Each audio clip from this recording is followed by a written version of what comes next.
Arestado si dating South Korean First Lady Kim Hyun-hee dahil sa mga kasong stock manipulation at korupsyon, habang isang maliit na eroplano naman ang sumalpok sa nakaparadang eroplano sa Amerika matapos itong mawalan ng kontrol bunsod ng isang technical issue. Ang mga balita mula sa ibayong dagat tinutukan sa Global Headlines Report ni James Galange.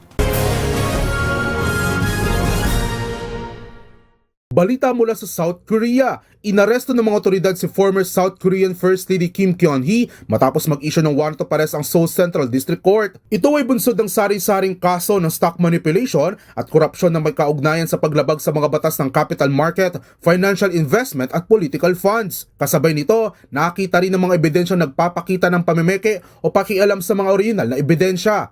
Dahil dito, ito na ang kauna-unahan sa kasaysayan ng Korea na nasa kulungan ng parehong dating Pangulo na si Yoon Suk-yeol at ex-First Lady Kim Hyun-hee. Sa iba pang balita, narinig naman ang malakas na pagsabog sa Kalispell City Airport, Montana, USA kahapon. Yan ay matapos sumalpok ang isang maliit na eroplano sa isang nakayuntong eroplano sa runway matapos umano itong mawalan ng kontrol dahil sa technical na aberya. Ayon sa reports, 4 na kataong sakay na naturang eroplano kung saan 2 ang sugatan, ngunit agad namang nabigyan ng paunang lunas sa lugar ng insidente. At yan naman nakalap nating balita mula sa iba't ibang panig ng mundo. Para sa MBC TV Network News, ito si James Galange ng DZRH TV, una sa Pilipinas, una sa Pilipino.